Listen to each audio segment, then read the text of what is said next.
আসসালামু আলাইকুম। আজকে আমি আপনাদের সামনে হাজির হয়েছি। যারা অটোমেটিক ইনকিউবেটর মেশিন পরিচালনা করেন বা বিভিন্ন কোম্পানি থেকে বিভিন্ন জায়গা থেকে ক্রয় করে নিয়ে আসেন, বাড়িতে আসার পরে যে মোটর কখন ঘুরবে, কত মিনিট পরে ঘুরবে, এদিক থেকে ওই দিক এটা সেটিং করতে যারা জানেন না, অথবা টাইমার মডিউল যারা পরিচালনা করতে পারেন না, টাইম সেটিং করতে পারেন না, এটা তাদের জন্য। যদিও অনেক সময় আমরা যারা মেশিন তৈরি করি এটা কিন্তু টাইমটা সেটিং করে দেয়, এরপরে কখনো কখনো উলট পালট হয়ে যায়, ভুলবশত সাপ পড়ে, এগুলোর মধ্যে সুইচের মধ্যে টিপ পড়ে, বেশ কম হয়ে যায়। তো যারা এইভাবে এগুলাকে আওলে ফেলছেন, অর্থাৎ ঠিক মতন কাজ করতেছে না, আজকের ভিডিওটা তাদের জন্য। আমি আপনাদের দেখাই, এতে টাইমার মডিউল।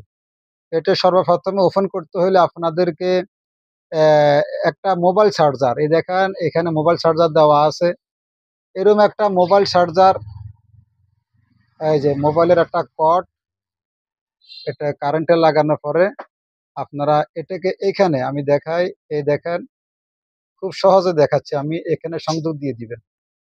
দেখেন এই লাইনটা চলে আসছে, দেখছেন লাইন চলে আসছে। তো লাইন চলে আসার পরে এখানে একটা লাইট জ্বলে উঠছে, দেখেন। অর্থাৎ এখন কিন্তু মোটরটা একদিকে ঘুরতেছে। একটি ভিতরে দেখাই, এইদিকে দেখেন, এই যে মোটরটা এখন এই চেইনটা ঘুরতেছে, দেখা যায়, দেখছেন চেইনটা ঘুরতেছে। যাই হোক, সেটা আমার বিষয় না, আমার বিষয়টা হচ্ছে টাইমটা আপনারা কিভাবে সেট করবেন। এখানে দেখেন সাইডটা বাটন আছে, এখানে সাইডটা, প্রথমটা স্টপ বাটন, দ্বিতীয়টা সেটিং, আপ ডাউন, সাইডটা বাটন। তো আপনাদের কাজ কি, আপনারা এই সেট বাটন, এই সেট বাটনে একটু টিপ দিয়ে ধরেন।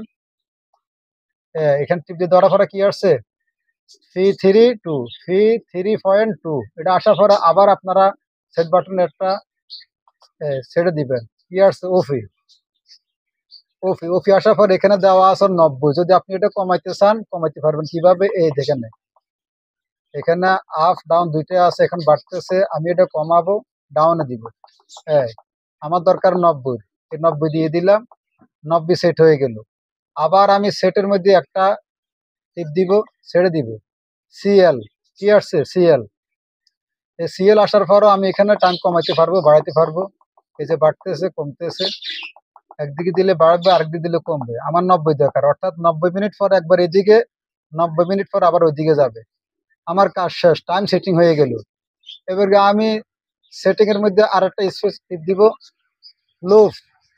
লুপ আসার পরে যখন এভাবে তিনটা দাগ আসবে, তখন আপনি সেটিং এর মধ্যে টিপ দিয়ে ধরে রাখবেন। এই ধরে রাখার পরে দেখেন অটোমেটিক এখানে একটা লাইট জ্বলে উঠছে, দেখছেন এই লাইট জ্বলে উঠছে, তার মানে হচ্ছে আপনার কন্ট্রোলার সেটিং হয়ে গেছে। এখন আর কোনো অসুবিধা নাই, কন্ট্রোলার সেটিং হয়ে গেছে। 90 মিনিট পর পরে অটোমেটিক এই যে এখানে নাম্বার, এখানে মিনিট উঠবে, এখানে মিনিট সুখ হবে, কত মিনিট যাইতেছে। আপনি যদি 90 মিনিট দেন, 90 মিনিট উঠবে, 60 মিনিট দিলে 60 মিনিট উঠবে, অসুবিধা নাই। আপনারা 60ও দিতে পারেন, আমি কিন্তু 90 মিনিট দিই আমার মেশিনের ক্ষেত্রে, কোনো অসুবিধা নাই। 90 মিনিট পর পরে দেখবেন যে এই, আমার এটাকে কি বলে, টার্নিংটা টার্ন করবে। 90 মিনিট পর পরে এটা টার্ন করবে, একবার এইদিক একবার একদিকে টার্ন করার পরে আবার 90 মিনিট যখন হবে তখন সেটা আরেক দিকে টার্ন করবে। এইভাবে অনবরত চলতে থাকবে। যারা বোঝেন না তাদের জন্য আপনারা ভিডিওটি বারবার দেখবেন, দেখলে আপনারা বুঝতে পারবেন। অনেক ক্ষেত্রে আমাদেরকে অনেকে বিরক্ত করে, ফোন ফোন করে বিভিন্নভাবে, বোঝে না। তো আপনারা আমার ইউটিউবে এই ধরনের অনেক ভিডিও আছে, ফারহান হেসারি নামে সার্চ করবেন।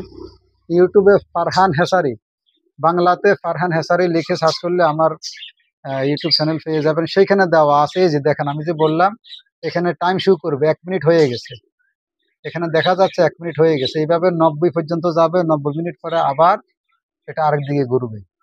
তো ঠিক আছে, সবাই ভালো থাকেন, ধন্যবাদ। আসসালামু আলাইকুম রহমতুল্লাহি ওয়া বারাকাতুহু।